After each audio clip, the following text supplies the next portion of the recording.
Todos pensaram que aquela cabana abandonada nas montanhas estava vazia, até verem um homem solitário entrando ali com um potro fraco nos braços. Quando perceberam quem ele realmente era, ninguém conseguiu se mover, o silêncio tomou conta de todos. Se inscreva no canal, deixe seu like e comente de que parte do mundo você está assistindo, porque agora eu vou te contar tudo. O ônibus soltou um suspiro longo e cansado quando parou. A poeira da estrada de terra subiu e formou uma nuvem marrom em volta das rodas. A porta se abriu com um rangido. Dentro, o cobrador virou-se para o único passageiro que ainda restava. "É aqui, sim senhor, fim da linha." O homem sentado no último banco levantou os olhos. Ele olhou para a janela, depois para suas mãos. Levantou-se com um movimento lento, pegou uma mochila pequena e desceu os degraus. O cobrador coçou a cabeça. "Espera, moço. Você disse que ia para Alto Celina. Isso aqui é só o ponto final da linha. A vila é mais uns 20 minutos a pé, subindo aquela estrada lá." O homem apenas assentiu com a cabeça. Não disse nada. "Mas tem lugar para ficar? Conhece alguém aqui?" perguntou o cobrador, franzindo a testa. "Tenho." A resposta foi uma palavra só, dita numa voz tão baixa que quase sumiu no barulho do motor. O cobrador olhou para a mochila pequena, para as roupas simples do homem, para o seu rosto fechado. Ele abriu a boca para dizer algo mais, mas decidiu não dizer. Apenas acenou. "Tá bom, boa sorte então." A porta do ônibus se fechou. O veículo fez uma volta larga no retorno de terra e começou a descer pelo caminho por onde tinha vindo, desaparecendo atrás das árvores. O homem, Davi, ficou parado no meio da poeira que ainda estava baixando. Ele olhou em volta. De um lado, a mata fechada da Serra do Caparaó, verde e profunda. De outro, a estrada de terra que subia serra acima. O ar era frio e cheirava a terra molhada e folhas. Ele respirou fundo. Pela primeira vez em muitos meses, o silêncio era real. Não aquele silêncio pesado de um quarto de hotel em São Paulo, cheio dos ruídos da cidade lá fora. Era um silêncio de verdade, só o vento nas folhas e o canto de algum pássaro distante. Ajustou a mochila nos ombros e começou a andar. Seus passos na terra solta eram o único som. A vila de Alto Celina não era mais do que uma rua principal com poucas casas de madeira ou alvenaria simples. Um mercadinho e uma igreja pequena e branca. Era meio-dia, mas a névoa que descia da serra dava uma luz cinzenta a tudo. Davi entrou no mercadinho. Um sino preso à porta tilintou. Dentro, o cheiro era de café fresco, sabão em pó e queijo. Atrás do balcão, um homem com bigode grisalho e um chapéu de palha encardido levantou os olhos do jornal. Era Zé Roberto. "Boa tarde", disse Zé Roberto com um aceno. "Boa tarde", murmurou Davi. Ele não se aproximou do balcão. Ficou perto da porta, olhando para as prateleiras. "Precisa de alguma coisa?", perguntou Zé Roberto, colocando o jornal de lado. "Estou procurando um lugar, uma cabana. Dizem que tem uma para alugar na encosta." Zé Roberto franziu a testa. Estudou o forasteiro. Cabelos escuros e embaraçados, roupas comuns, mas limpas, um olhar que não parava em lugar nenhum, passando por cima das coisas, pelas prateleiras, pela janela. "A cabana do seu Elias?", Zé Roberto perguntou, levantando as sobrancelhas. "Aquela coisa lá em cima, quase no pé da pedra? É a única que me disseram." Zé Roberto deu uma risada baixa, sem humor. "Moço, aquilo lá não é lugar para ninguém. O seu Elias morreu faz 3 anos. A família dele é de fora. Nunca mais veio buscar nada. O telhado deve estar furado. Tem bicho, deve ter umidade. Fica longe pra cacete daqui. Você é da cidade, não é? Dá pra ver." Davi finalmente olhou para Zé Roberto. Foi um olhar rápido, direto nos olhos do homem, e depois desviou de novo. "É o lugar que eu quero. Sabe com quem eu falo para alugar?" Zé Roberto suspirou. Ele pegou um lápis de trás da orelha e anotou algo em um pedaço de papel de embrulho. "A filha do seu Elias mora em Carangola. Dona Marta tem o telefone. Dona Marta é a parteira, a casa é ali depois da igreja com as janelas azuis. Mas olhe," ele hesitou, estendendo o papel. "O que você vai fazer lá em cima? Não tem luz, não tem água, é só mato e silêncio." Davi pegou o papel. Suas mãos eram magras, os dedos longos. Ele segurou o papel com cuidado. "É o silêncio que eu preciso", ele disse, e a voz era tão suave que Zé Roberto quase não ouviu. Sem dizer mais nada, Davi virou-se e saiu. O sino tilintou de novo. Zé Roberto foi até a porta e ficou observando. Viu o homem alto e magro andando pela rua, parando na casa das janelas azuis. Viu Dona Marta abrir a porta, conversar com ele por alguns minutos e depois entregar uma chave grande e enferrujada. Viu o homem pegar a chave, acenar com a cabeça em agradecimento e começar a subir a estrada de terra que saía da vila e desaparecia na mata. Um maluco, Zé Roberto disse para si mesmo voltando para trás do balcão. Ou um homem com problema sério. A subida foi longa e dura. A estrada logo virou um trilho estreito, cheio de pedras e raízes. A mochila, apesar de pequena, pesava nos ombros de Davi. Ele não parou. Seus pulmões queimavam com o ar frio da altitude, mas ele seguia, olhando para o chão, colocando um pé na frente do outro. Ele falava baixinho, só para si mesmo. A casa é de madeira, telhado de zinco, uma janela só na frente. A chave vira para a direita. Talvez esteja emperrada. Vou precisar de um pedaço de pau para a janela se a porta não abrir. Era um hábito antigo. Ensaio mental. Previsão de problemas. Controle. Suas mãos, penduradas ao lado do corpo, começaram a tremer levemente. Ele as fechou em punhos, esfregou uma na outra e continuou a andar. Finalmente o trilho abriu-se em uma clareira pequena, e lá estava a cabana. Era pior do que ele imaginara. Pequena, de madeira escurecida pela chuva e pelo tempo, inclinada para um lado como se estivesse cansada. Partes do telhado de zinco estavam torcidas para cima. A janela da frente estava sem vidro, apenas um buraco escuro. A porta de madeira estava entreaberta, pendendo de apenas uma dobradiça. Davi parou na beira da clareira. Ele não sentiu desânimo, sentiu um alívio estranho. Aquele lugar era tão arruinado por fora quanto ele se sentia por dentro. Era justo.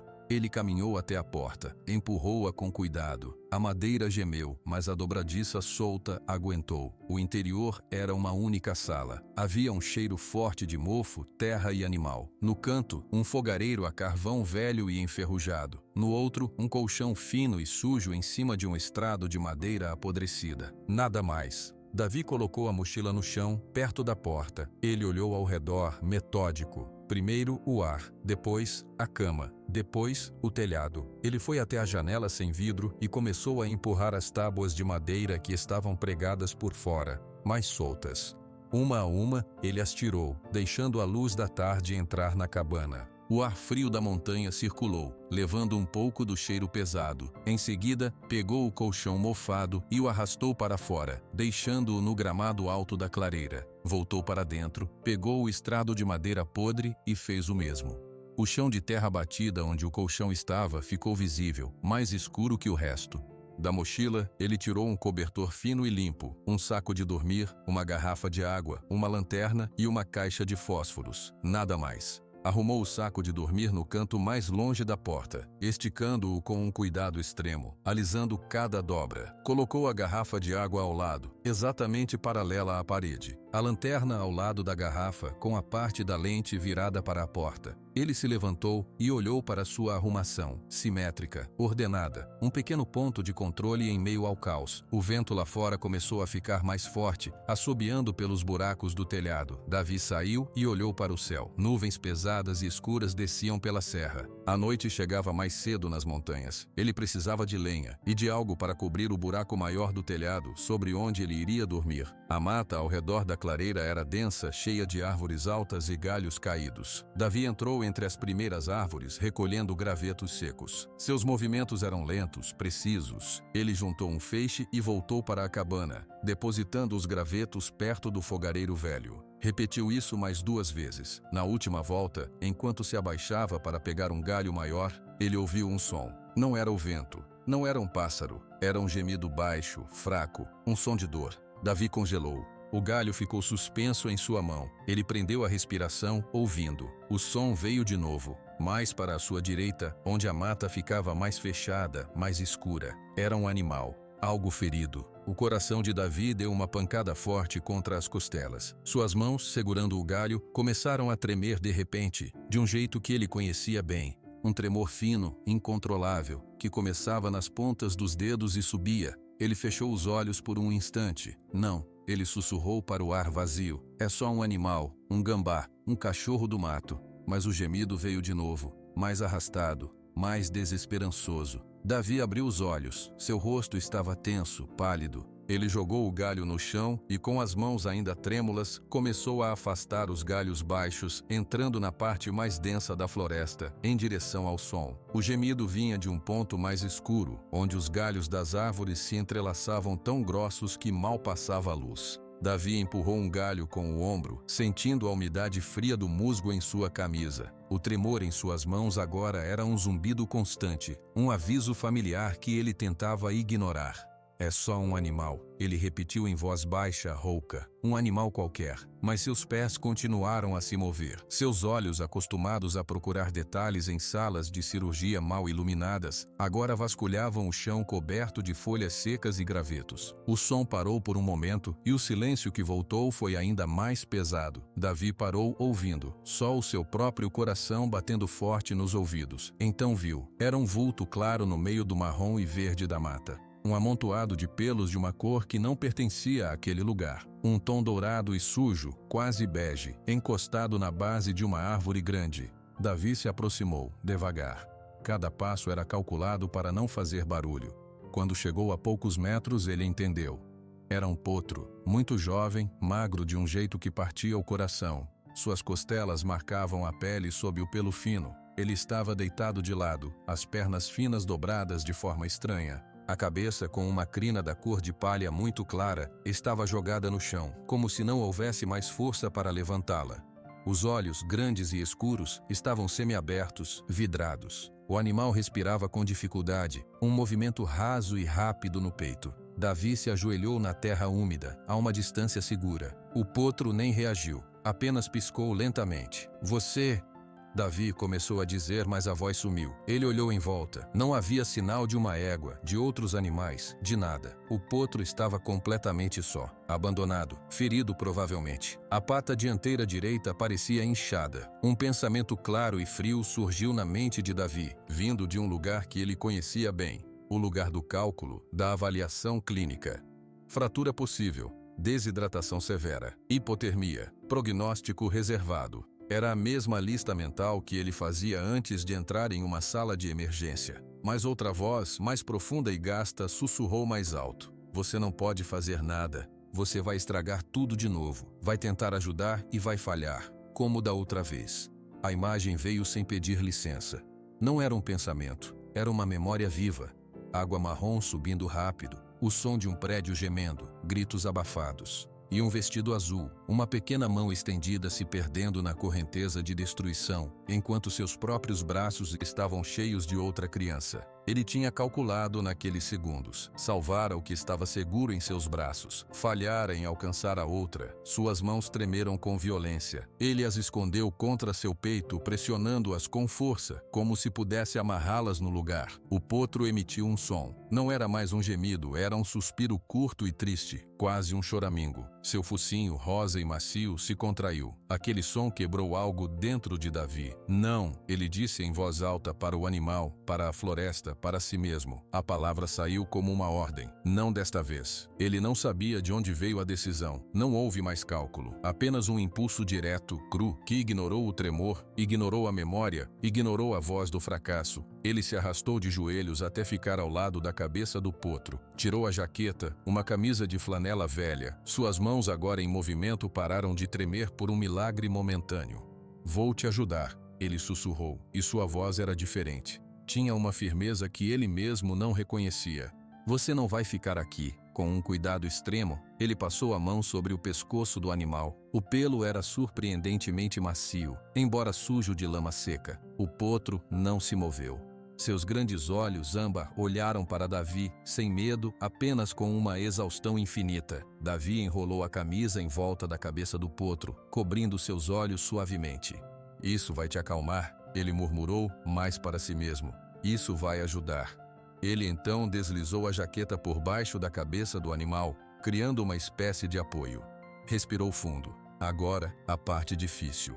Ele se posicionou atrás da cabeça do potro, deslizando os braços por baixo de seu pescoço e do torso dianteiro. O animal era leve, muito leve para seu tamanho, mas ainda assim, um peso inerte e difícil de manejar. Vamos. Ele respirou e começou a puxar, usando as pernas como alavanca. O potro ficou meio suspenso, sua cabeça apoiada na jaqueta. Davi se ajustou, abraçando o corpo do animal. Sentiu cada osso, cada tremor fraco. Com um esforço que fez seus músculos queimarem, ele se levantou, trazendo o potro com ele. Foi como levantar um saco de areia molhada, mas com vida. O potro deixou a cabeça pender, seu corpo completamente mole nos braços de Davi. O homem cambaleou por um segundo, encontrou o equilíbrio. O peso era imenso, mas não era o peso físico que o assustava. Era o peso da responsabilidade, daquela vida, frágil e quente, que agora dependia completamente dele. Ele deu o primeiro passo, as pernas do potro balançaram, um passo depois do outro.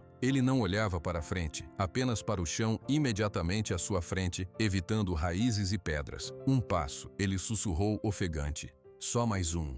A mata parecia se fechar à sua frente. O caminho de volta para a clareira que ele fizera em 5 minutos agora era uma jornada sem fim. Seus braços começaram a doer, depois a queimar. A coluna protestava. Sua respiração era um ruído áspero no silêncio da floresta. Ele parou, apoiando o peso do animal contra uma árvore por alguns segundos. Sua camisa já estava encharcada de suor, apesar do frio. Olhou para o rosto do potro, ainda coberto pela camisa. O animal respirava. Era o único sinal.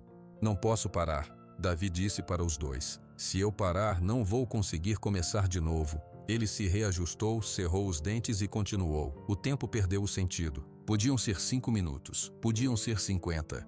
Cada músculo do corpo de Davi gritava. A memória do vestido azul tentou voltar, mas ele a empurrou para longe, focando apenas no próximo passo, no cheiro de pelo e terra do animal, no som de sua própria respiração ofegante. Finalmente, a luz mudou. A escuridão densa da mata deu lugar à penumbra cinzenta da clareira. A cabana estava lá, torta e feia, mas era um destino. Era um lugar.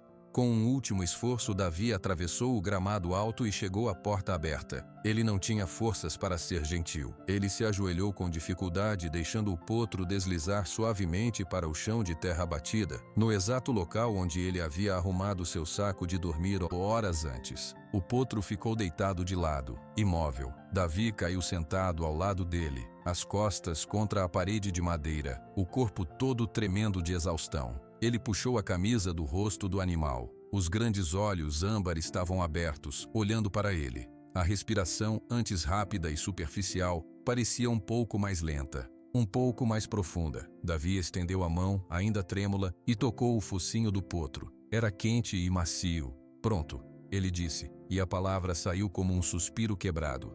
Chegamos. Do lado de fora, o primeiro trovão da noite rolou pela serra do Caparaó. Longo e profundo. A chuva começou a cair, leve no início, batendo no zinco torto do telhado. Dentro da cabana escura e fria, um homem e um potro respiravam juntos, um som frágil contra o ritmo crescente da tempestade. A chuva caiu a noite toda. O som no telhado de zinco era um tambor irregular, pingando em lugares diferentes dentro da cabana. Davi não dormiu. Ele ficou sentado no chão de terra, encostado na parede, observando o potro. A lanterna, colocada no chão ao lado deles, projetava sombras longas e trêmulas nas paredes de madeira. A cada trovão que sacudia o ar frio da cabana, o potro estremecia. Davi murmurava baixo, palavras sem sentido, só para o animal saber que não estava sozinho. Quando a primeira luz cinzenta do amanhecer começou a clarear o buraco da janela, a chuva havia diminuído para uma garoa fina. Davi se moveu, seu corpo reclamando de cada músculo dorido. Ele se ajoelhou ao lado do potro.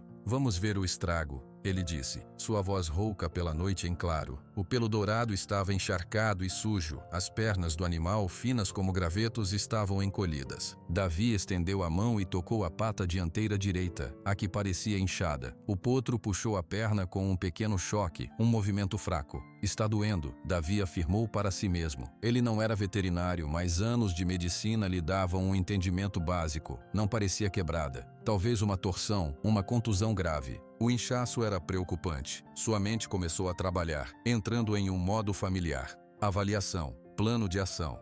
Primeiro água, depois calor, depois a pata. Ele pegou a garrafa de água que estava ao lado de seu saco de dormir. Havia menos da metade. Ele olhou para o potro, depois para a garrafa. É isso ou nada. Davi molhou a barra de sua camisa, já suja de lama e suor. Aproximou a mão molhada do focinho do potro. O animal não reagiu. Seus olhos estavam semi-abertos, vidrados. Você precisa beber, insistiu Davi, esfregando suavemente a camisa úmida nos lábios e nas narinas do animal. Por um longo momento, nada aconteceu. Então a língua do potro saiu, um rosa pálido, e lambeu a camisa. Foi um movimento lento, quase automático. Isso, Davi incentivou, uma centelha de algo parecido com esperança acendendo dentro dele. Ele molhou a camisa de novo e repetiu o processo. Desta vez, o potro lambeu com um pouco mais de força. Davi pegou a tampa da garrafa, uma tampa plástica côncava, derramou um pouco de água nela e a colocou no chão perto do focinho do animal. Ele teve que segurar a cabeça do potro levantando-a com cuidado. Era pesada, inerte. Vamos, só um pouco. Ele aproximou a tampa dos lábios do potro. A água tocou o focinho. O animal cheirou, bufou suavemente e então, com uma dificuldade imensa, mergulhou a língua na tampa e lambeu a água. Davi não soube explicar o alívio que sentiu. Era pequeno, um gole apenas, mas era algo. Era um sinal de vida, de vontade. Muito bem, ele sussurrou. Muito bem. Ele repetiu o processo mais algumas vezes, até que o potro parou de lamber, virando a cabeça para o lado num gesto de fraqueza. Era o suficiente por enquanto. Agora, o frio. O animal tremia de forma quase constante, um tremor fino e incontrolável. O cobertor que Davi trouxera era fino, mas era tudo o que ele tinha. Ele também ainda tinha a jaqueta. Com movimentos metódicos, Davi secou o pelo do potro o máximo que pôde com a parte seca de sua própria camisa. Era um trabalho lento, paciente. Ele falava baixinho o tempo todo. Vou limpar aqui. Você está cheio de lama. Isso não é bom. O frio é pior com a umidade. Quando o pelo estava menos encharcado, ele enrolou o cobertor em volta do torso do animal, cobrindo seu corpo magro. Colocou a jaqueta dobrada como uma almofada sob a cabeça do potro. Melhor? Ele perguntou, observando. O tremor do animal não parou, mas pareceu diminuir um pouco. Os olhos âmbar olharam para Davi e, pela primeira vez, pareceram focar nele. Realmente vê-lo. Não havia medo, havia uma exaustão profunda e algo mais. Uma curiosidade tênue. Davi sentou-se de frente para o potro, cruzando as pernas. A fome apertava seu próprio estômago, mas ele ignorou. Da mochila, ele tirou a única coisa que tinha para comer. 2 bananas que ele comprara na última parada do ônibus, já com casca escura. Ele descascou uma. O cheiro doce encheu o ar úmido da cabana. O potro moveu as orelhas, um pequeno gesto atento. Você também está com fome, Davi percebeu. Ele partiu a banana em pedaços pequenos. Aproximou um pedaço da boca do potro. O animal cheirou, suas narinas se dilatando. Hesitou. Davi ficou parado, a mão estendida, respirando devagar. Lentamente, o potro esticou o pescoço, um movimento que parecia custar uma energia enorme.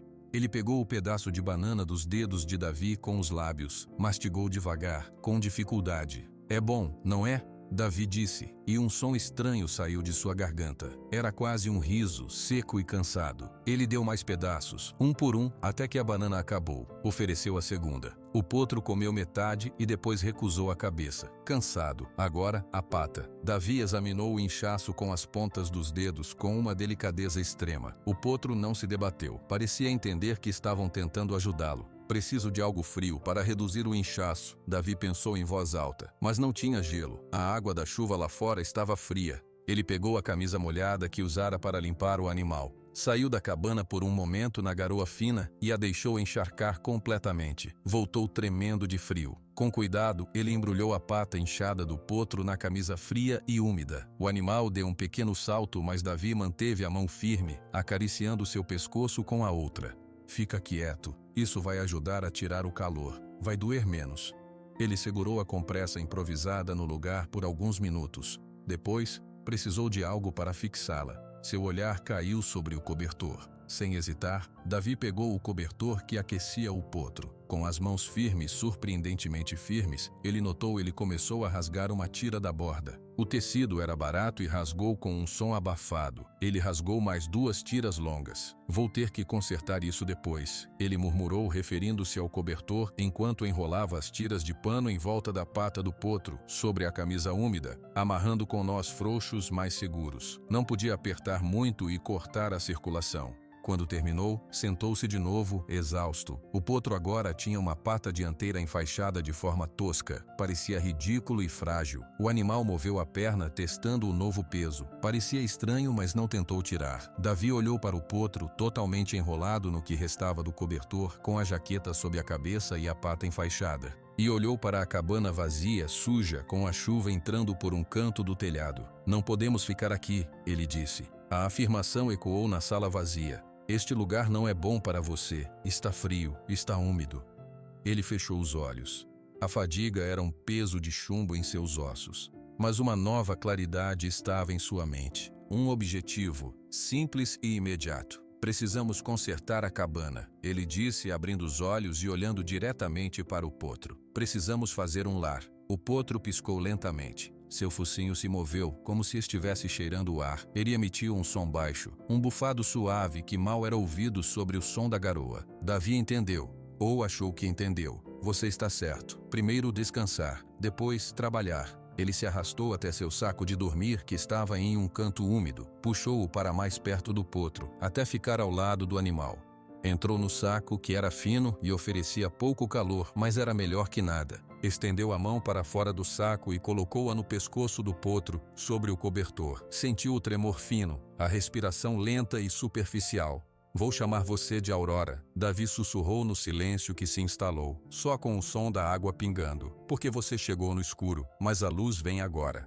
O potro, Aurora, não respondeu, mas parou de tremer por um instante, como se a mão de Davi, fria e áspera, trouxesse algum conforto. Lá fora, o dia clareava lentamente sobre a serra do Caparaó, revelando um mundo encharcado e verde. Dentro da cabana arruinada, dois seres quebrados respiravam em uníssono, um calor minúsculo começando a crescer entre eles, derretendo o gelo do abandono, gota a gota. O primeiro raio de sol que entrou pelo buraco da janela caiu diretamente no focinho de Aurora. Ela abriu os olhos, aqueles grandes olhos âmbar, e bufou suavemente, perturbada pela luz. Davi já estava acordado. Ele estava sentado ao lado dela, observando. Bom dia, ele disse, sua voz ainda rouca do sono.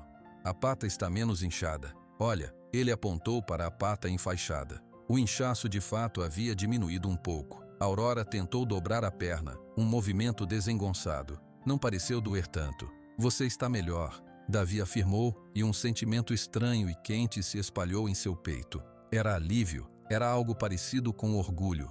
Era raro. Ele se levantou, suas juntas estalando. A fome era uma dor aguda agora, e Aurora também precisava comer. Ele tinha 2 maçãs murchas na mochila, guardadas para uma emergência. Era uma emergência. Enquanto ele descascava uma maçã e a partia em pedaços, Aurora levantou a cabeça com um esforço visível. Ela cheirou o ar. Você está mais forte, Davi observou, entregando-lhe um pedaço. Ela comeu rápido, seus lábios macios tocando sua palma. Isso é bom, mas precisamos de mais. Precisamos de um lugar melhor.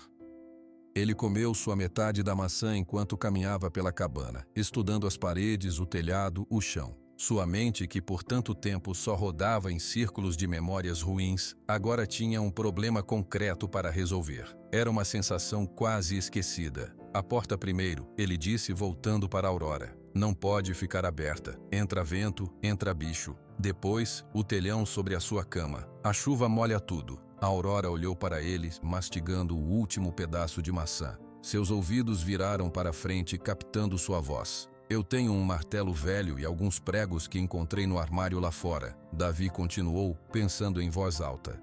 Tem tábuas soltas no alpendre. Posso usar. Você vai ficar bem aqui sozinha por um pouco? Assim que ele disse isso, os olhos de Aurora pareceram se arreglar um pouco. Ela moveu a cabeça tentando se levantar. Não, não, Davi disse, rapidamente se ajoelhando ao lado dela. Você não pode levantar ainda. A pata ainda está ruim. Eu volto rápido. É só ali fora. Mas o animal parecia agitado. Ela bufou tentando apoiar as patas dianteiras no chão. Davi entendeu. Ela tinha medo de ficar sozinha. O medo do abandono.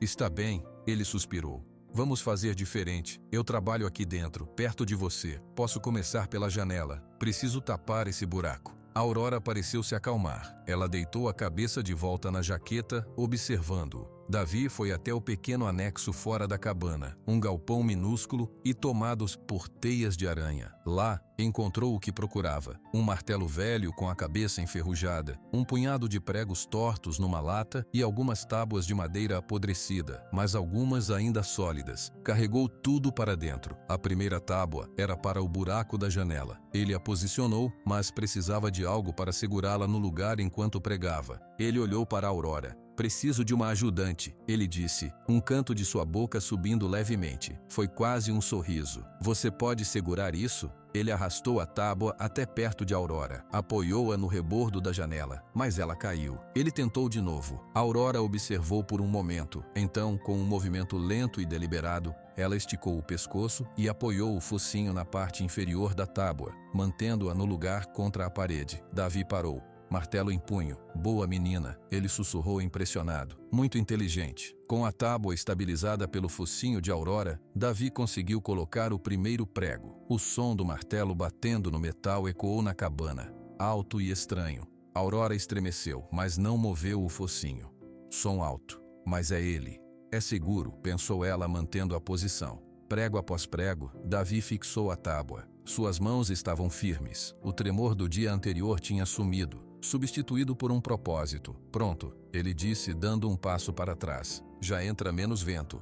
Aurora recuou o focinho, olhou para a janela, agora com uma parte tapada por uma madeira escura. Parecia mais segura. Agora, a porta. A porta era um problema maior. A dobradiça de baixo estava completamente solta, arrancada da madeira podre. Davi precisava de uma madeira mais resistente para fazer uma espécie de reforço. Ele foi até o alpendre e começou a puxar tábuas soltas. Algumas se partiram em suas mãos, outras estavam boas. Ele as empilhou perto da porta. Aurora observava de seu canto, seus olhos seguindo cada movimento. Quando Davi carregava uma tábua particularmente longa, ela emitiu um bufado baixo.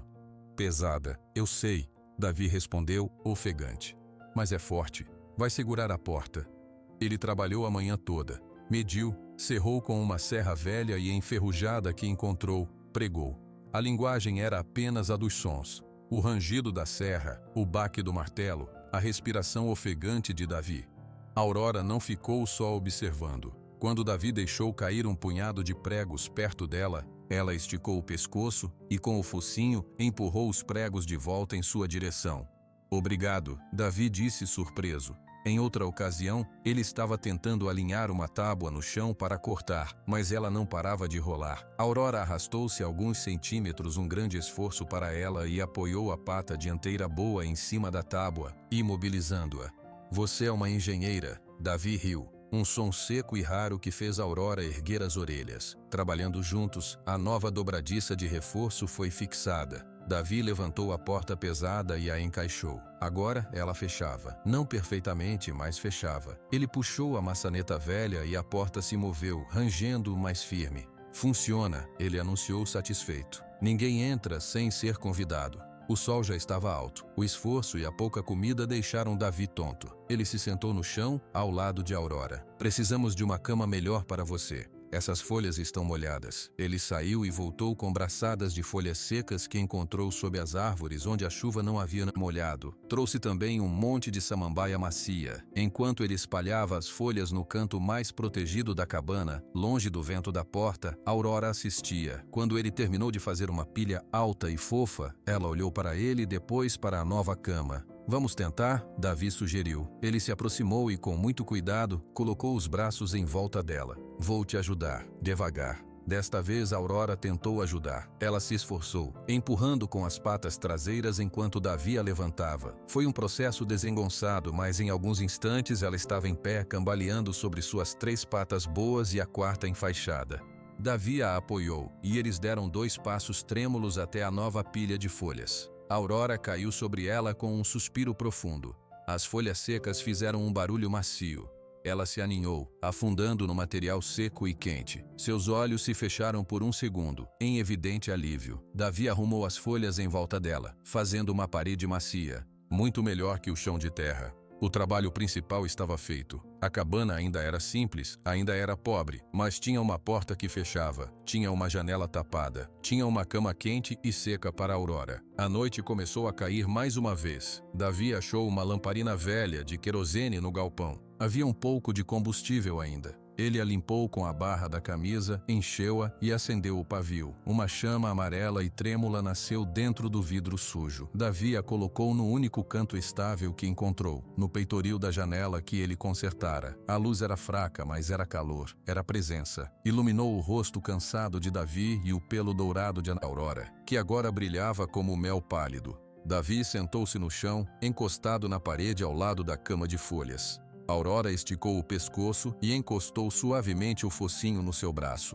Ele olhou para a lamparina cuja pequena chama dançava refletida no vidro escuro da noite que caía sobre a serra do Caparaó. "Está vendo, Aurora?" Ele sussurrou, acariciando a macia cabeça do animal. "Já temos uma luz para nos guiar de volta para casa." Lá fora, no vale escuro, na vila de Alto Celina, aquela pequena e única luz na encosta da montanha brilhava como um novo ponto no mapa, um farol minúsculo anunciando que a cabana esquecida não estava mais vazia. A luz na janela da cabana brilhava todas as noites. Zé Roberto notou primeiro. Ele fechava o mercadinho sempre ao escurecer e dava uma olhada final para a rua antes de trancar a porta. Foi numa dessas noites, uma semana depois da chegada do forasteiro, que ele viu, lá no alto, na encosta escura da serra, um ponto de luz amarelo e fraco tremulava. Era onde a cabana do seu Elias ficava, o lugar que todos evitavam. Ele coçou o queixo pensativo. No dia seguinte comentou com o primeiro freguês: "João, você notou uma luz lá na cabana velha, a noite toda?" João, um homem mais velho que trabalhava na roça, bebeu um gole do café que Zé Roberto oferecia.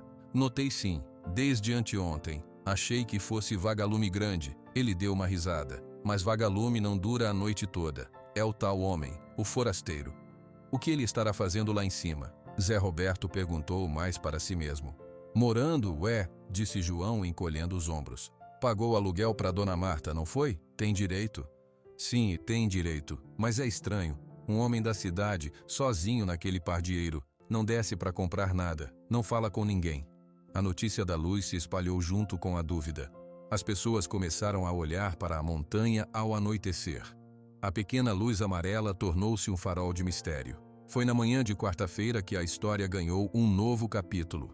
Zé Roberto estava descarregando caixas de mantimentos na frente do mercadinho quando viu uma cena. Lá no alto, no caminho de terra que descia da serra, uma figura se movia. Era o forasteiro. Ele descia devagar e nos braços carregava algo grande, algo de cor clara. Zé Roberto parou, uma caixa de lata de óleo nas mãos. Ele estreitou os olhos tentando ver melhor. O homem Davi carregava um animal. Era um potro, magro, com uma pata amarrada com trapos. O pelo do animal, mesmo de longe, parecia ter um brilho estranho, dourado. "Maria!" Zé Roberto chamou sua esposa, que estava arrumando balas no balcão. "Vem ver isso." Maria saiu e olhou para onde o marido apontava. "Nossa Senhora!" ela murmurou, fazendo o sinal da cruz. "Ele está carregando um cavalo? Onde ele arrumou um cavalo?" "Não é cavalo, é um potro, e parece que está meio morto", Zé Roberto disse, colocando a caixa no chão. "Olha a cor daquele pelo. Você já viu um cavalo dessa cor por aqui?" "Nunca. Parece coisa de outro mundo." Eles observaram em silêncio enquanto Davi, com passos lentos e pesados, sumiu atrás das primeiras árvores do trilho que levava direto à cabana. Ele não viera à vila, apenas descera um trecho, talvez para pegar água de um córrego, e voltara. Na hora do almoço, o mercadinho de Zé Roberto estava cheio. O assunto era um só. "Eu vi também", disse o senhor Antenor, que consertava cercas. "O homem carregava um bicho, um potro cor de areia. Parecia um fantasma." "Fantasma não, Antenor", disse Dona Lúcia, a costureira. "Mas é estranho. De onde surgiu um potro daquela cor? Alguém perdeu um animal?" "Ninguém daqui", afirmou Zé Roberto, passando um pano no balcão. "Todos os cavalos da região são marrons, pretos, no máximo malhados. Aquele é dourado. E o homem? Ele nem parece saber cuidar de si direito. Como vai cuidar de um animal doente? Ele veio aqui comprar remédio? Ração?" perguntou João. "Nada. Ele só veio no primeiro dia, falou com Dona Marta e sumiu. Nem 1 quilo de sal comprou." Dona Marta entrou no mercadinho nesse momento, trazendo um vaso vazio para comprar açúcar. O silêncio caiu na loja. Todos sabiam que ela tinha alugado a cabana. Boa tarde, seus filhos, ela disse com sua voz calma. Por que o silêncio de repente? Zé Roberto tossiu. Dona Marta, as pessoas estão comentando sobre o seu inquilino. Ah, sim? Ela respondeu colocando o vaso no balcão. 2 quilos de açúcar, por favor, Zé Roberto. Ele foi visto carregando um potro, um bicho doente, para a cabana. Dona Marta não pareceu surpresa. Ela assentiu lentamente. Eu imaginei que algo assim aconteceria. Como assim, Dona Marta? Perguntou Maria curiosa. Aquele homem, Dona Marta começou enquanto Zé Roberto pesava o açúcar. Ele tem os olhos de quem cuida e de quem precisa cuidar de algo. Eu vi isso no dia que ele veio pedir a chave. Não era um olhar de maluco, era um olhar de dor, de perda. Mas e o cavalo fantasma? Insistiu Antenor. Fantasma não, seu Antenor. Deve ser um animal perdido, magoado.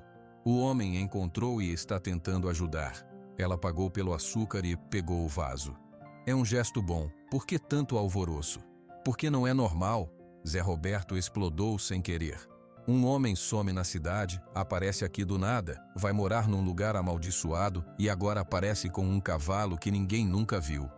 As pessoas têm medo, Dona Marta. Temem o desconhecido. Dona Marta olhou para ele, seus olhos antigos e sábios fixos nos dele. O medo do desconhecido é natural, Zé, mas às vezes o desconhecido só precisa de um pouco de paz e de um nome. Ela se virou para sair. O nome dele é Davi, por sinal. Ele me disse. Ela saiu deixando um silêncio ponderado na loja, mas a semente da curiosidade, uma vez plantada, não para de crescer. Nos dias seguintes a história se tornou mais elaborada. O potro dourado virou um cavalo fantasma que aparecia nas brumas da madrugada. Davi virou um ermitão perigoso ou um louco bom, dependendo de quem contava. As crianças da vila começaram a ter medo de olhar para a montanha à noite. Os adultos cochichavam nas esquinas. Zé Roberto não conseguia tirar a cena da cabeça. O homem magro, lutando para carregar o peso do animal com uma determinação silenciosa. Não parecia uma cena de maldade. Parecia uma cena de resgate. Uma tarde, enquanto arrumava latas na prateleira, ele viu Dona Marta passando na rua. Uma ideia se formou em sua mente. Ele saiu correndo até a porta. Dona Marta, 1 minuto. Ela parou e se virou. Sim, Zé. Ele se aproximou falando baixo. Essa história está criando vida própria. As pessoas estão inventando coisas. Acho que deveríamos ir lá. Dona Marta levantou uma sobrancelha. Ir lá? Na cabana? Sim, ver com nossos próprios olhos. Se é um animal perdido, talvez a gente possa ajudar.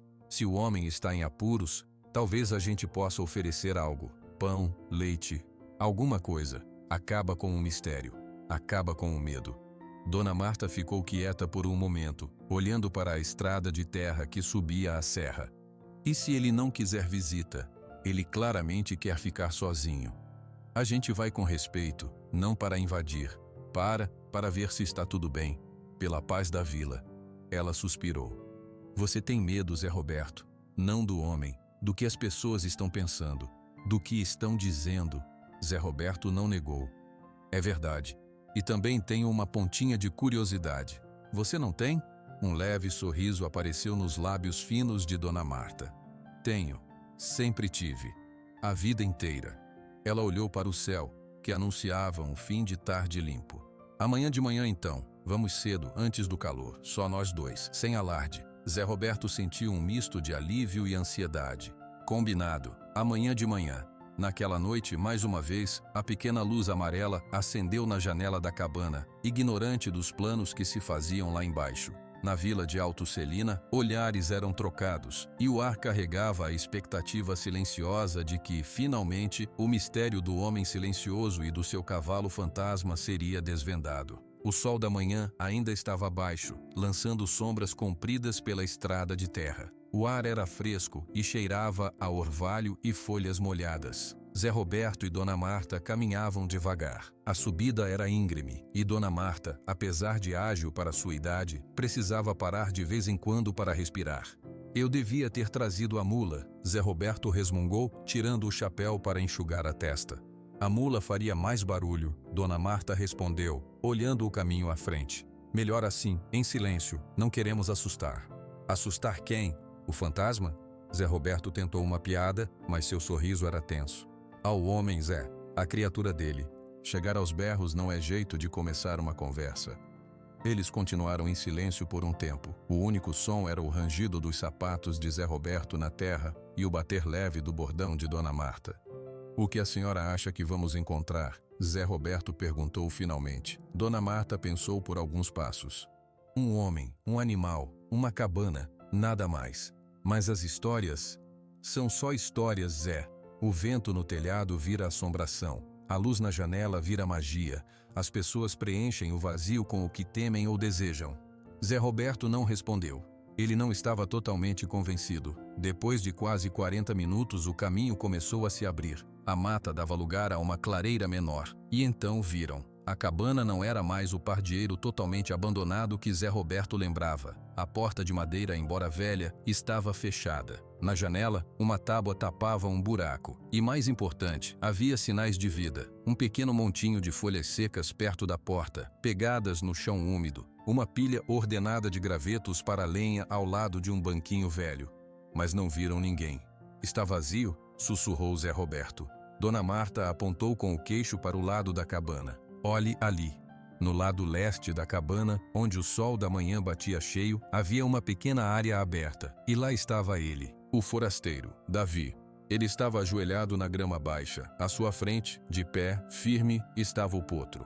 Zé Roberto prendeu a respiraça. O animal era realmente de uma cor impressionante. Um dourado arenoso como a areia clara de uma praia distante. A crina e a cauda, da cor da palha de milho muito clara, brilhavam ao sol. O potro não era mais o embrulho frágil e moribundo que Zé Roberto vira à distância. Agora ele estava em pé, com as 4 patas no chão, uma delas ainda envolta em um pano limpo, mas apoiando peso. Seu corpo, ainda magro, não era mais esquelético. Havia uma suavidade nos seus contornos, uma saúde renovada. E Davi estava diferente também. A barba estava mais aparada, não tão selvagem. Ele não usava mais a jaqueta suja do primeiro dia. Vestia uma camisa simples, com as mangas enroladas, e ele estava falando. Não era possível ouvir as palavras de onde estavam, mas eles viam seus lábios se movendo em um ritmo lento e calmo. Viam sua mão, uma mão grande, de dedos longos movendo-se pelo pescoço do animal, acariciando o pelo com uma ternura que era palpável mesmo à distância.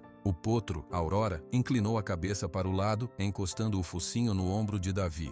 Era um gesto de confiança absoluta. Ela fechou os olhos, deixando-se ser acariciada. Zé Roberto sentiu um nó na garganta. Ele esperava. Ele não sabia o que esperava. Talvez um louco, um animal agonizante, um cenário de tristeza. Mas aquilo era uma cena de paz tão profunda, tão completa, que parecia sagrada. Era íntima. Eles se sentiram como intrusos, espiando algo que não lhes pertencia. Dona Marta ficou imóvel. Seus olhos, tão experientes em ler pessoas, não deixavam Davi. Ela observou a suavidade de seus gestos, a expressão em seu rosto quando ele olhava para o animal. Não havia dor naquele momento. Havia concentração. Havia cuidado. Ela viu quando Davi pegou uma escova de cerdas duras que estava ao seu lado no chão. Começou a escovar o dorso do potro, começando pelo pescoço, indo em direção à garupa. Cada movimento era meticuloso, gentil.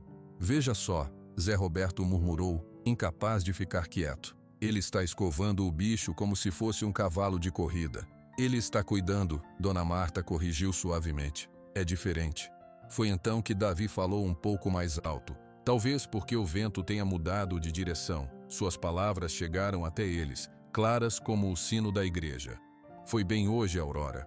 A mão não tremeu quando preguei a tábua nova. Talvez amanhã a gente desça até o riacho. A voz era suave, calma, carregada de uma esperança frágil, mas real. Zé Roberto e Dona Marta trocaram um olhar. Aurora. O nome era um segredo compartilhado agora. O momento foi quebrado por um galho que Zé Roberto pisou sem querer. O estalo foi seco e alto na quietude da manhã. A reação foi instantânea. Aurora abriu os olhos, suas orelhas viraram-se como antenas na direção do som. Um tremor rápido percorreu seu corpo. Ela deu um passo para o lado, posicionando-se ligeiramente na frente de Davi, entre ele e a direção de onde o som viera. Seu pescoço ficou tenso, alerta. Davi congelou. Sua mão parou no ar, segurando a escova. Lentamente, ele virou a cabeça. Seus olhos encontraram os de Zé Roberto e Dona Marta, parados na beira da clareira. Tudo mudou. A paz do seu rosto se dissolveu como fumaça. Seus olhos, que há segundos estavam mornos e focados, ficaram wide abertos, depois se estreitaram. Não era raiva que surgia neles, era alarme. Era o medo profundo e instantâneo de alguém que tem seu refúgio invadido. Ele se levantou de um salto, um movimento fluido que surpreendeu Zé Roberto. Davi colocou a mão no pescoço de Aurora, um gesto que era ao mesmo vez protetor e calmante para o animal. Fica tranquila, ele sussurrou para ela, mas sua postura era rígida, voltada para os visitantes. Os três ficaram parados, separados por 20 metros de grama e ar carregado. O sol da manhã, que parecia tão amigável um minuto antes, agora iluminava uma cena de tensão silenciosa. Dona Marta foi a primeira a se mover. Ela não avançou, apenas levantou lentamente a mão vazia, com a palma para frente, num gesto universal de não agressão. "Bom dia", ela disse. E sua voz era calma como sempre, mas um pouco mais alta para atravessar a distância. "Somos da vila, viemos em paz." Davi não respondeu. Ele apenas olhava, seus olhos passando de Dona Marta para Zé Roberto, analisando, calculando o perigo. Aurora permaneceu firme ao seu lado, seu corpo dourado uma barreira viva entre seu protetor e os estranhos. O gesto de Dona Marta, a mão aberta, pairou no ar entre eles. O silêncio que se seguiu era espesso, carregado com o olhar vigilante de Davi e a postura defensiva de Aurora. Zé Roberto sentiu a necessidade de falar, de quebrar aquele gelo. Nós não queremos incomodar", ele começou, sua voz soando alta e desajeitada na quietude da clareira. "Só viemos ver se estava tudo bem, com você e com o animal." Davi não se moveu. Sua mão ainda repousava no pescoço de Aurora, mas seus dedos estavam rígidos. Ele olhou para Zé Roberto, depois fixou os olhos com você e com o animal. Davi não se moveu. Sua mão ainda repousava no pescoço de Aurora, mas seus dedos estavam rígidos. Ele olhou para Zé Roberto, depois fixou os olhos em Dona Marta. Havia um reconhecimento ali. Ele se lembrava dela, da mulher que lhe dera a chave. "Está tudo bem", Davi finalmente disse. As palavras saíram curtas, secas. Uma afirmação, não um convite. "O potro, ele está melhor", observou Dona Marta baixando a mão lentamente. Seus olhos não iam para Davi, mas para Aurora. Ela observava o animal com a atenção de quem já viu muito sofrimento e muita cura. "A pata ainda dói?" A pergunta era direta, prática. Não era uma curiosidade vazia. Era a pergunta de uma cuidadora. Davi hesitou. Ele olhou para a pata enfaixada de Aurora. "Está melhor." O inchaço baixou. "Ela já apoia um pouco." "Posso chegar mais perto?" Dona Marta perguntou, não a Davi, mas ao potro. "Só para ver de perto? Sou parteira, aposentada, mas ainda sei um pouco de como o corpo funciona, de humanos e de bichos." A Aurora bufou suavemente, seus olhos âmbar estudando a mulher idosa. Ela não recuou. Davi pareceu lutar consigo mesmo. Sua expressão era uma guerra interna. O desejo de mandá-los embora, de proteger seu espaço contra o reconhecimento de que Dona Marta talvez pudesse realmente ajudar. Eram leves no chão macio. Zé Roberto ficou para trás, sentindo que aquele momento era dela. Ela parou a uns 3 metros de distância. Ajoelhou-se ficando na altura do potro. "Linda criatura", ela murmurou mais para Aurora do que para qualquer um. "De uma cor rara. Você é das alturas, não é? Dos lugares onde poucos vão." Aurora esticou o pescoço, cheirando o ar em direção a Dona Marta. Seu focinho se moveu. Ela não parecia amedrontada, cautelosa sim, mas não com medo. "Posso tocar na pata, só para sentir o calor?" Davi olhou para Aurora. O potro olhou de volta para ele, e então, com uma leve inclinação de cabeça, pareceu concordar. Davi assentiu para Dona Marta. Com uma delicadeza extrema, Dona Marta colocou a mão sobre a parte de cima da pata enfaixada de Aurora, não sobre o ferimento. Ela fechou os olhos por um segundo, concentrada. "Está quente, mas não está fervendo. Não tem infecção grave. O inchaço está mesmo baixando. Você fez bem em enfaixar e em mantê-la quieta." Ela abriu os olhos e olhou para Davi. "Você tem dado algo para a dor? Algum chá, talvez?" Davi pareceu surpreso com a pergunta. "Chá?" Para ela. "Camomila, boldo. Pode misturar na água. Ajuda a acalmar, a tirar a inflamação por dentro." "Eu não tenho", Davi admitiu. E pela primeira vez sua voz perdeu um pouco da defensiva. Soou quase como uma confissão de falha. "Eu posso trazer." Dona Marta disse simplesmente retirando a mão. Tenho um jardim cheio e um pouco de feno também. Ela precisa comer mais que folhas e frutas roubadas. Como ela sabia que ele tinha dado frutas? Davi ficou perplexo, mas então entendeu. A mulher apenas deduziu. Era lógico, ele não tinha ração. O que mais um homem sozinho na montanha daria a um herbívoro? Zé Roberto, vendo a conversa fluir, arriscou um passo à frente. Aurora imediatamente virou a cabeça para ele, suas orelhas se achatando um pouco. Zé Roberto parou. Desculpe, ele disse instintivamente. Eu só... A vila inteira está comentando. Sobre você, sobre o cavalo, as pessoas ficam imaginando, criando histórias. Davi voltou a ficar tenso. Que histórias? Bobagens, Dona Marta interveio levantando-se com um leve gemido. Que você é um feiticeiro, que o cavalo é um fantasma, que a cabana está assombrada de novo, coisas de quem tem muito tempo e pouca coisa real para fazer. Ela disse isso com uma naturalidade que desarmou Davi. Era um fato, não uma crítica. Eu não quero problemas, Davi disse, sua voz baixa mas firme. Eu só quero paz. E a tem? Perguntou Dona Marta olhando diretamente para seus olhos. A pergunta foi como um golpe no estômago. Davi desviou o olhar, olhando para o topo das árvores. A paz era o que ele viera buscar. Mas a paz não era a ausência de barulho, era a ausência de tormento interior. E isso ele ainda não tinha. Estou tentando, ele respondeu, e a honestidade da frase saiu sem querer.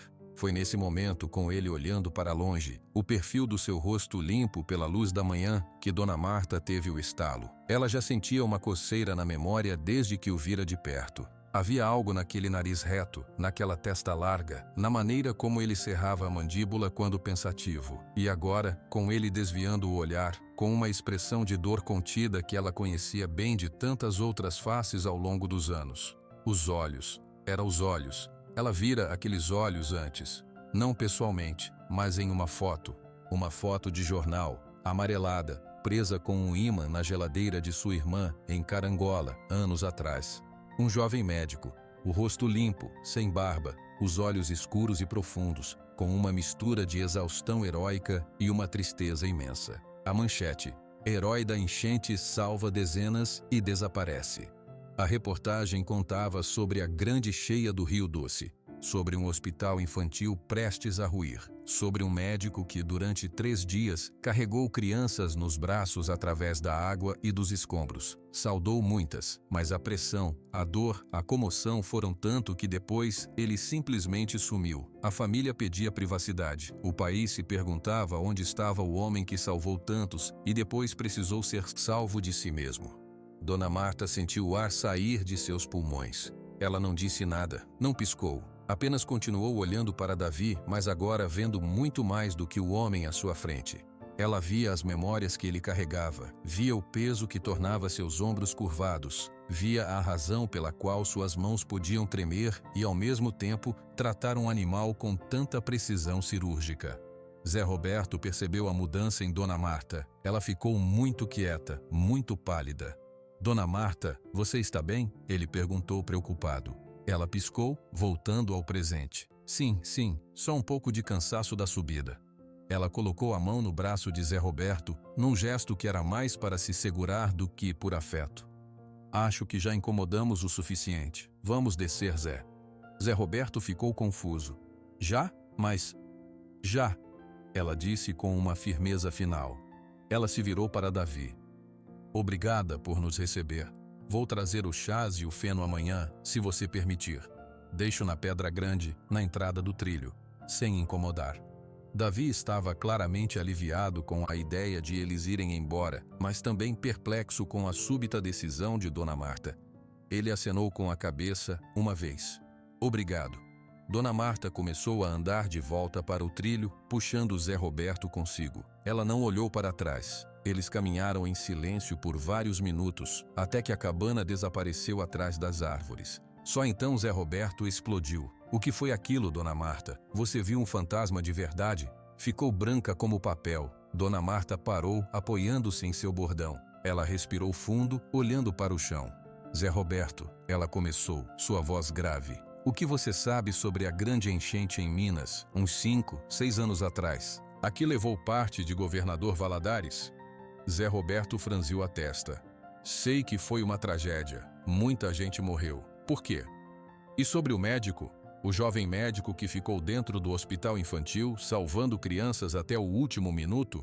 A memória veio lentamente para Zé Roberto. Ele não era de ler jornal todos os dias, mas aquela história era grande. Ah, sim, o herói. Sumiu depois, não foi?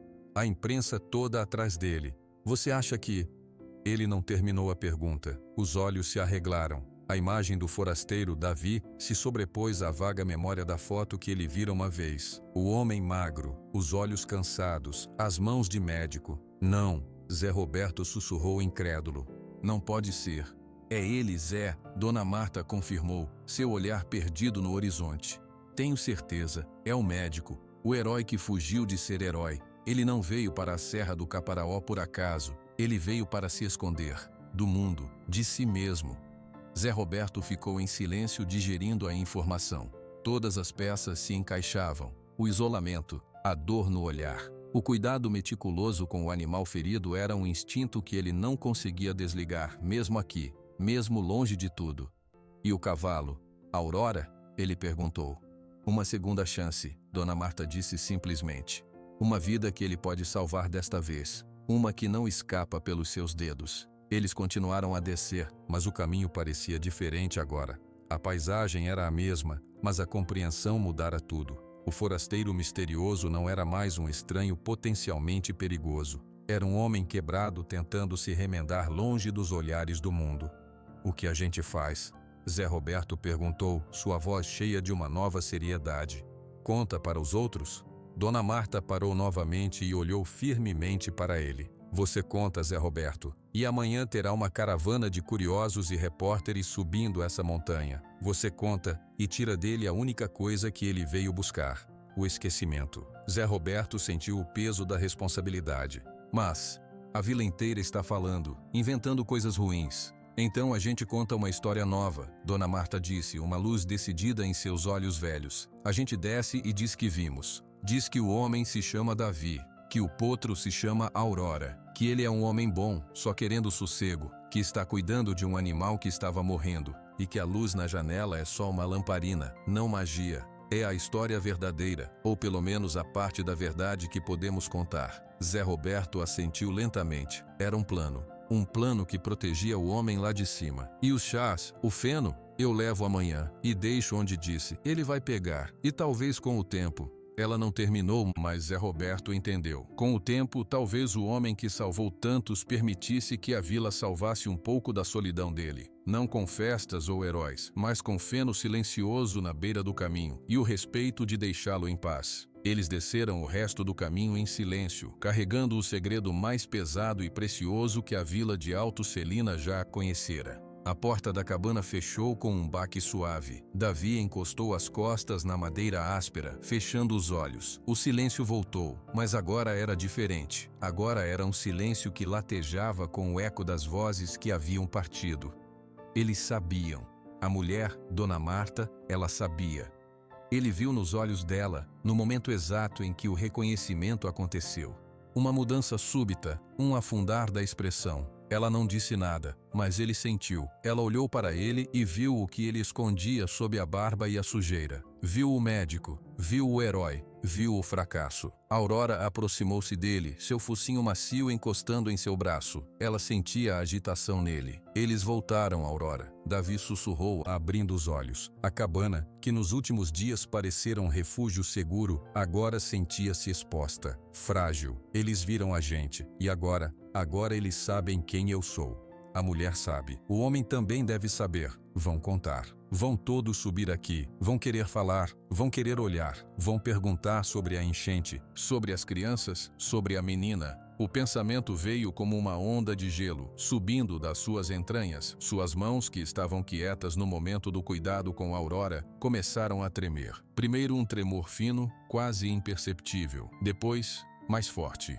Ele as escondeu nas axilas, pressionando os braços contra o corpo. Não posso, ele disse para o ar vazio. Não posso falar sobre isso. Não posso ver aquelas fotos de novo. Ou aqueles olhos de pena. Aurora emitiu um som baixo, um bufado preocupado. Ela empurrou a cabeça contra seu peito com mais força.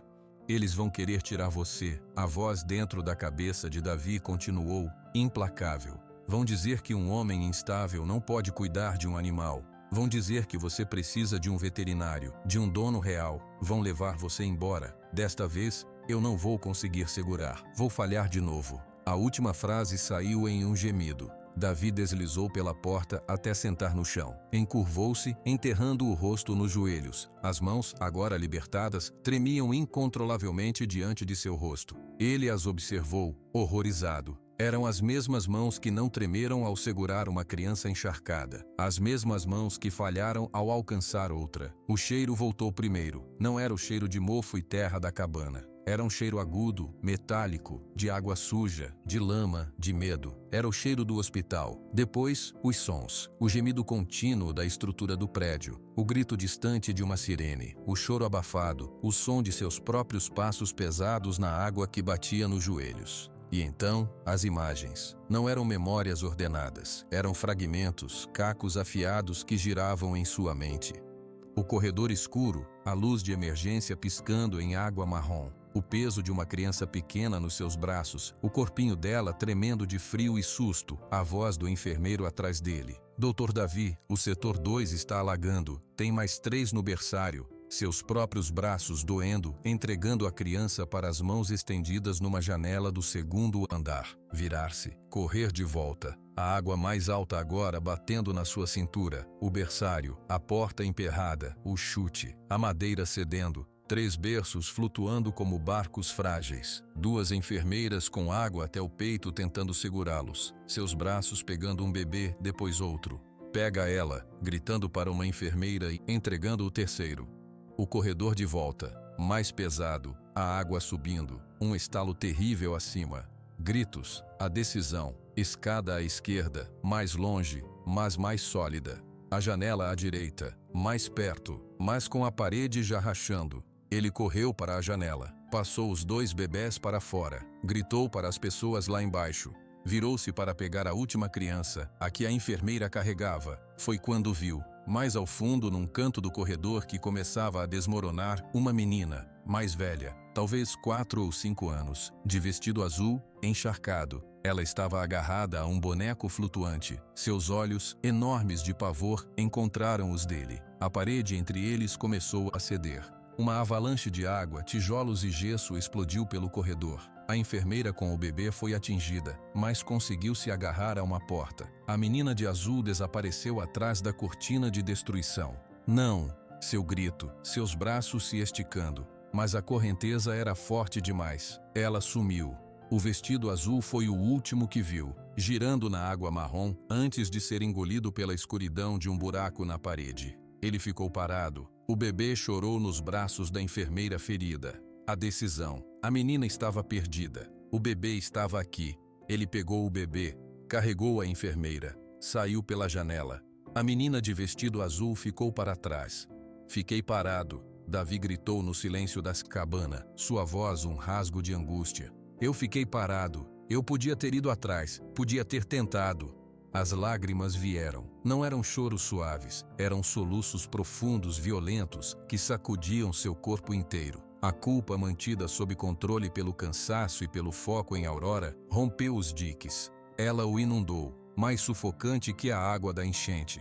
Aurora se assustou com o barulho. Ela deu um passo para trás, seus olhos arreglados. Mas então, algo mudou nela. Ela viu o homem, seu protetor, despedaçado no chão. Sentiu a dor que emanava dele, um frio mais intenso que o da montanha. Ela se aproximou novamente, lentamente, com cuidado. Em vez de encostar o focinho, ela se virou e colocou seu próprio corpo ao lado do dele, encostando o dorso quente e macio em seus braços e ombros trêmulos. Ela baixou a cabeça, deixando-a repousar suavemente sobre seus joelhos dobrados. Era um abraço, o único abraço que ela sabia dar. O calor foi a primeira coisa que Davi percebeu através do frio da memória. Um calor vivo, constante, que vinha do corpo grande e gentil, pressionado contra ele. Depois, o peso reconfortante da cabeça dela em seus joelhos. Ele abriu os olhos, embaçados pelas lágrimas. Viu o pelo dourado de Aurora, tão perto. Viu a crina clara, limpa agora por seus cuidados. Sentiu a respiração calma e profunda do animal contra seu braço. O tremor em suas mãos, que batiam contra suas próprias pernas, começou a diminuir. Aos poucos, a imagem do vestido azul, tão nítida um momento antes, começou a desfocar, recuando para o fundo escuro de onde tinha vindo. Ele puxou ar para os pulmões, um ar que não cheirava a lama, mas a madeira velha, a folhas secas, a pelo de cavalo limpo. Aurora, ele ofegou, o nome saindo como um salva-vidas. Ela levantou a cabeça e olhou para ele. Seus grandes olhos âmbar não mostravam julgamento, não mostravam pena, mostravam apenas presença. Estou aqui, pareciam dizer. O frio passou. Eu guardo seu calor. Lentamente Davi estendeu a mão. Ela ainda tremia, mas muito menos. Ele tocou o focinho macio. Aurora fechou os olhos, esfregando a face dele suavemente em sua palma. Eles não vão te levar, Davi disse, e sua voz era mais firme agora. Uma decisão, não um medo. Eu não vou deixar, desta vez eu seguro firme. Eu prometo. Ele não sabia se falava para Aurora ou para a menina do vestido azul que sempre vivia em sua memória. Talvez fosse para os dois. Passaram-se horas. Davi não se moveu do chão. Aurora não se afastou dele. A luz na cabana mudou, do amarelo forte do meio-dia para o laranja suave do fim da tarde. Aos poucos, os pensamentos de Davi se reorganizaram. Do caos do pânico, surgiu uma claridade fria. Dona Marta sabia, mas ela não tinha dito. Ela e o homem, Zé Roberto, tinham ido embora em silêncio. Eles não tinham feito perguntas. Não tinham tentado tirar Aurora. Tinham oferecido ajuda, chás, feno. Eles não vieram como inimigos, Davi murmurou para Aurora. Eles vieram, com cuidado. Era estranho pensar assim. Ele estava tão acostumado a esperar o pior das pessoas, a curiosidade mórbida, a admiração vazia, a condenação silenciosa pelos que ele não salvou. Mas aquelas duas pessoas, eles viram sua dor e se afastaram, com respeito. Talvez, ele começou e parou. A ideia era nova, frágil. Talvez eles possam entender o silêncio. Aurora deu um passo para trás. Finalmente, ela estava com fome. Davi percebeu. Você está certa, ele disse, levantando-se. Seus músculos doíam de ficar parado, mas sua mente estava mais leve. O peso ainda estava lá, mas ele não estava mais afundando sozinho. Ele tinha alguém para se segurar. Ele foi até o canto onde guardava as poucas frutas e folhas que coletava. Enquanto alimentava a Aurora, seus olhos caíram na lamparina, na janela. A luz que toda a vila via, que os tinha atraído até ele. Por um instante ele pensou em não acendê-la, esconder-se na escuridão. Seria mais seguro. Mas então ele olhou para a Aurora comendo calmamente, confiante de que ele estaria ali, que a comida viria, que o abrigo era seguro. Ele não podia escondê-la na escuridão. Ela merecia a luz. E ele? Talvez ele também não precisasse mais viver totalmente no escuro. Quando a noite caiu sobre a serra do Caparaó, a pequena luz amarela acendeu mais uma vez na janela da cabana. Mas para Davi, naquela noite, não era mais apenas um farol solitário. Era uma resposta silenciosa para a vila lá embaixo e para os fantasmas dentro dele. Era um sinal de que, apesar do medo, apesar da memória, ele ainda estava ali, segurando firme. O dia amanheceu claro e frio. Davi dormiu pouco, mas o sono que teve foi profundo, sem sonhos de água ou gritos. Quando ele abriu a porta da cabana para deixar a Aurora dar seus primeiros passos matinais no gramado, algo no chão chamou sua atenção. Presa debaixo de uma pedra lisa e branca, na soleira da porta, havia uma trouxa de pano limpo, amarrada com um barbante. Davi olhou em volta rápido. A clareira estava vazia. Os pássaros cantavam. Ninguém. Com cautela, ele se agachou e pegou o embrulho. Era quente. Desfez o nó e abriu o pano. Dentro havia um pão. Não era um pão de forma da cidade. Era um pão caseiro, redondo, com uma casca dourada e crocante. O cheiro do fermento fresco e da massa assada subiu até ele. Um cheiro que era pura memória de infância. De manhãs na casa de sua mãe em Belo Horizonte. Davi ficou parado, olhando para o pão na sua mão. Aurora se aproximou, cheirando o ar com interesse. O que é isso? Ele perguntou em voz baixa para o animal. Aurora tocou o pão com o focinho delicadamente. É pão. Alguém deixou aqui. Ele olhou novamente para a clareira vazia, para o trilho que descia para a vila. Ninguém. A pessoa tinha vindo, deixado o presente e ido embora sem fazer barulho. Por quê? A primeira sensação foi de desconfiança. Era algum truque? Alguém queria se aproximar para depois pedir algo, para fazer perguntas, para tirar uma foto? Ele levou o pão para dentro e o deixou em cima de um banquinho. Não tocou nele o dia todo. Alimentou Aurora com as folhas e frutas que tinham, trabalhou consertando uma parte do telhado que ainda gotejava, mas seus olhos voltavam para o pão, redondo e dourado, como um objeto de outro planeta que caíra em sua cabana. À noite, a fala mais forte que o medo. Ele partiu o pão. A massa por dentro era fofa, branca, ainda morna no centro. Comeu um pedaço. Era delicioso, simples e perfeito. Deu um pedaço para Aurora, que mastigou com satisfação. No dia seguinte, pela manhã, a cena se repetiu. Desta vez não havia pão. Havia uma garrafa de vidro, limpa, cheia de leite fresco. A garrafa estava embrulhada em um pano de prato também limpo, para não esfriar rápido. Novamente não havia ninguém. Davi pegou a garrafa. O leite estava na temperatura certa, nem frio nem quente. Ele olhou para o caminho. Quem está fazendo isso? Ele murmurou. Aurora chegou perto da garrafa e cheirou. Ela estava claramente interessada. É para você também, acho, Davi disse. Ele despejou um pouco do leite numa tigela rasa que ele usava como poto e deu para Aurora. Ela bebeu avidamente. Davi bebeu um gole direto da garrafa. O leite era cremoso, doce, diferente de qualquer leite que ele comprava em caixinha em São Paulo. A desconfiança começou a dar lugar a uma confusão profunda. O que as pessoas queriam? Por que deixar presentes sem mostrar a cara? Não era um jeito de pedir algo, era um jeito de dar algo. No terceiro dia, foram 2 maçãs vermelhas e brilhantes e um pedaço de queijo Minas enrolado em folha de bananeira. Tudo deixado na mesma pedra lisa. Davi recolheu os presentes e os levou para dentro. Sentou-se no chão, ao lado de Aurora, e olhou para as oferendas dispostas na frente dele. Pão, leite, fruta, queijo. Ele listou, como se fosse um diagnóstico. São coisas básicas, coisas boas, nada de luxo, nada que exija um agradecimento grande. Aurora comeu uma das maçãs que ele partiu para ela. Eles não querem falar, Davi continuou, pensando em voz alta.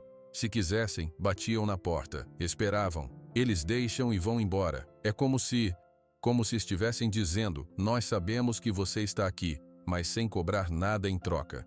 A ideia era estranha para ele. Em sua vida anterior, toda a troca era clara. Um serviço por um pagamento, um salvamento por uma entrevista, um herói por uma homenagem. Aqui, não havia troca. Havia apenas oferta. Na tarde desse terceiro dia, enquanto Aurora cochilava ao sol perto da porta, Davi ouviu um som diferente. Não eram passos pesados, era um som leve, quase uma cantoria baixa. Ele foi até a porta e olhou com cuidado para o trilho. Uma menina de uns 8 ou 9 anos subia devagar. Ela carregava uma pequena cesta de vime. Não era Dona Marta, não era Zé Roberto, era uma criança que Davi nunca tinha visto. A menina parou a uma boa distância da cabana, onde o trilho entrava na clareira. Ela viu Davi na porta e parou de cantarolar. Ficou parada, séria. Davi não disse nada, apenas observou. A menina então se aproximou da pedra branca, abaixou-se e colocou a cesta com cuidado em cima dela. Dentro, Davi podia ver folhas verdes escuras couve, talvez, e alguns ovos marrons. A menina levantou-se, deu mais um olhar para Davi, um olhar curioso, mas sem medo. Então, ela virou-se e começou a descer o trilho, voltando a cantarolar baixinho quando achou que estava longe o suficiente. Davi ficou na porta observando a cesta. A cena foi tão simples, tão pura, que qualquer desconfiança restante se desfez. Uma criança não era enviada em uma missão de intriga. Ela foi enviada porque era uma tarefa simples e inocente, levar comida para o homem da montanha. Ele foi até a pedra e pegou a cesta. Os ovos estavam limpos, as folhas de couve frescas e crocantes. Naquele momento, Davi entendeu. Não era fofoca, não era curiosidade maligna. Era uma coisa muito antiga e muito simples, o cuidado da comunidade, um cuidado que não exigia conversa, um cuidado que via uma necessidade e tentava supri-la discretamente. Eles sabiam que ele era um forasteiro, sabiam que ele queria ficar só, mas também viram através de Dona Marta e Zé Roberto que ele não era uma ameaça, que ele estava cuidando de uma criatura ferida, que ele estava tentando sobreviver. E a resposta da vila, em sua sabedoria silenciosa, foi ajudá-lo a sobreviver, sem invadir seu espaço. Aurora se aproximou e cheirou as couves. É para nós, Davi disse, e sua voz estava carregada de uma emoção que ele não conseguia nomear. Era gratidão, mas também era um imenso alívio. O peso de ser um espetáculo, de ser um herói ou um louco, aquele peso começou a se dissipar. Para aquelas pessoas ele era apenas Davi. o homem da cabana, o dono do potro dourado. Naquela noite, ele fez uma refeição diferente. Fritou 2 ovos na chapa velha do fogareiro. Refogou as couves. Comeu com o último pedaço do pão caseiro. Era a melhor comida que ele comia em meses. Enquanto ele comia, olhou para a lamparina na janela. Eles veem a luz, ele disse para Aurora que mastigava suas couves contente. E a luz diz, estamos aqui. E os presentes deles dizem, nós também. Era uma conversa sem palavras. Um diálogo feito de pão, leite e ovos frescos. Davi, pela primeira vez desde que chegara, não se sentiu completamente sozinho no mundo. Havia uma rede silenciosa de apoio ao redor dele, tecida com gestos simples e respeitosos. Ele não sabia como retribuir, não tinha nada para dar. Mas talvez, pensou, retribuir não fosse o ponto. O ponto era aceitar que talvez ele merecesse um pouco de bondade, mesmo fugindo. Aceitar que sua punição autoimposta podia ter um intervalo para um pão quente e um copo de leite fresco. Na manhã seguinte, quando ele saiu para buscar água no córrego, deixou algo na pedra lisa. Não era um presente grandioso. Era uma pequena flor silvestre amarela que ele encontrou na beira do caminho. Ele a colocou com cuidado em cima da pedra onde a trouxa de pão estivera. Não era uma troca, era um sinal de que a mensagem tinha sido recebida e entendida. A flor amarela sumiu da pedra branca no dia seguinte. Em seu lugar, Davi encontrou um pequeno saquinho de tecido, amarrado. Dentro havia sal grosso. A mensagem era clara: você pode precisar disso. Davi pegou o saquinho, sentindo o peso áspero dos grãos na palma da mão. Ele olhou para Aurora, que pastava calmamente na grama perto da cabana, sua pata agora sem a bandagem, andando com apenas um leve mancar. Eles estão me dando trabalho, ele disse, mas havia um traço de humor em sua voz. Sal, agora preciso de comida para temperar. Aurora ergueu a cabeça mastigando. Ela olhou para o saquinho, depois para o trilho. A mulher idosa trouxe. Cheiro de terra e ervas, pensou ela. Davi guardou o sal dentro da cabana. A necessidade era real. Ele tinha ovos, tinha couve, tinha um pouco de queijo, mas não tinha sal. Agora tinha. Vamos ao riacho hoje? Ele perguntou a Aurora. Era uma pergunta que ele fazia há alguns dias, mas sempre adiava. O riacho ficava mais abaixo, num vale entre a cabana e a vila. Era um lugar mais aberto, mais visível. A Aurora balançou a cabeça, um movimento suave de cima para baixo que parecia um aceno. Ela estava pronta. A caminhada foi lenta. A Aurora mancava levemente, mas conseguia andar bem. Davi não a apressava. Eles paravam quando ela precisava. O caminho era familiar até certo ponto. Depois desviava para uma trilha menor, que levava ao som da água corrente. O riacho era uma fita de prata cortando as pedras. A água era fria e cristalina. A Aurora foi direto até a margem e começou a beber. Davi encheu sua garrafa e lavou o rosto. O ar era fresco e puro. Foi então que ele viu o movimento do outro lado do riacho. Um homem mais velho com um chapéu de palha levava 2 cabras presas por uma corda. Era o senhor Antenor, o consertador de cercas. Antenor viu Davi e a Aurora. Ele parou. Por um instante, os 2 homens se olharam através do curso d'água estreito. Davi sentiu o velho hábito de se encolher, de se fazer pequeno e invisível. Mas Antenor não fez nenhum gesto ameaçador. Não tentou se aproximar. Apenas levantou a mão num aceno lento e simples, um cumprimento de um homem da montanha para outro. Davi ficou paralisado. Sua mente rodou rápido. O que fazer? Ignorar? Acenar de volta? Falar? Antenor esperou apenas um segundo mais. Vendo que Davi não respondia, ele baixou a mão, deu um puxão suave na corda das cabras e continuou seu caminho, subindo a colina oposta, como se a interação tivesse sido completa e satisfatória. Davi soltou o ar que não sabia que estava prendendo. A Aurora levantou a cabeça da água, pingando, e olhou para ele. Ele acenou. Davi disse para ela, apenas acenou. Era nada, era tudo, não era uma invasão, era um reconhecimento. Eu te vi, você existe, tudo bem.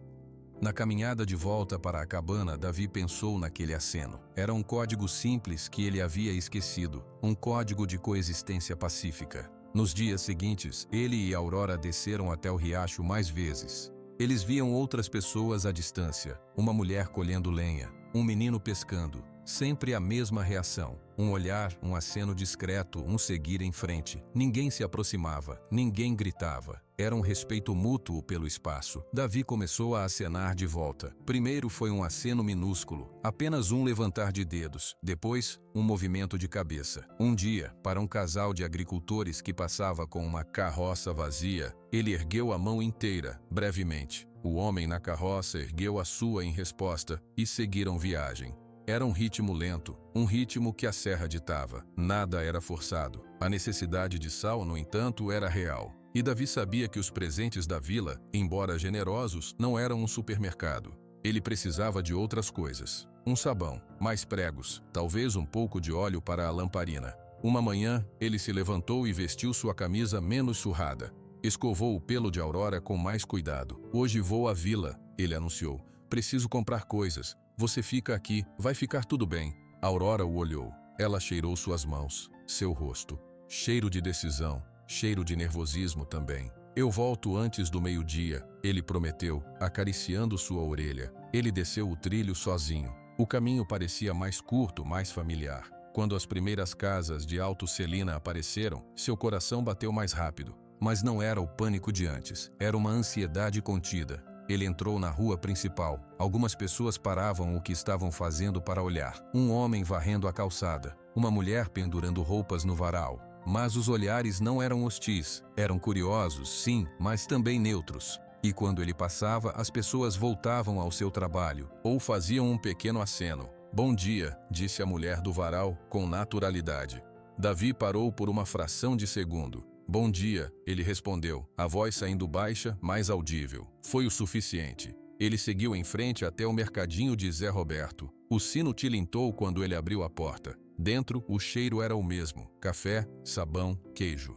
Zé Roberto estava atrás do balcão, pesando açúcar para Dona Lúcia, a costureira. Os dois olharam para a porta. Dona Lúcia deu um sorriso pequeno e educado. Zé Roberto apenas assentiu. Dá licença, Dona Lúcia, já volto, ele disse, terminando de amarrar o pacote de açúcar. Ela pegou, pagou e saiu com outro bom dia, dirigido a Davi. Zé Roberto limpou as mãos no avental. Ele não fez nenhum comentário sobre a visita de Davi. Não perguntou como ele estava. Agiu como se fosse um cliente qualquer. Bom dia, precisa de alguma coisa? Perguntou Zé Roberto com normalidade. Davi respirou fundo. Bom dia, preciso de sal. Já tenho um pouco, mas preciso de mais. E sabão, em barra, e uma lata pequena de querosene se tiver. Temos, Zé Roberto disse. Virou-se e pegou um pacote de sal refinado de uma prateleira. Depois, escolheu uma barra de sabão azul comum. Por fim, foi até um cantinho e pegou uma lata de querosene de 1 litro. Colocou tudo no balcão. Mais alguma coisa? Davi pensou. Prego médio, uns 20. Zé Roberto pegou um saquinho plástico e começou a contar pregos de uma caixa de madeira. 18, 19, 20. Pronto.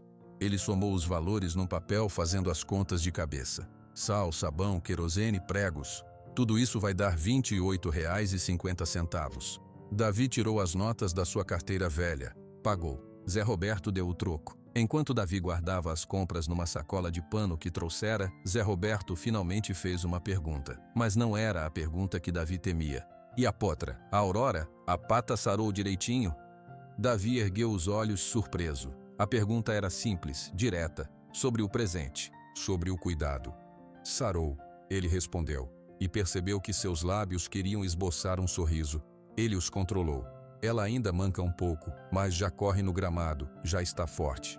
Que bom, disse Zé Roberto, e parecia que ele realmente achava bom. É um animal bonito. Dona Marta ficou contente de saber que está se recuperando. Ela fala que você cuidou bem. O elogio vindo indiretamente através de Dona Marta atingiu Davi de um jeito que ele não esperava. Aqueceu um lugar frio dentro dele. Ela ajudou, com os conselhos, com os chás. Zé Roberto acenou com a cabeça. Ela é boa para isso. Bem, se precisar de mais alguma coisa, você sabe onde achar.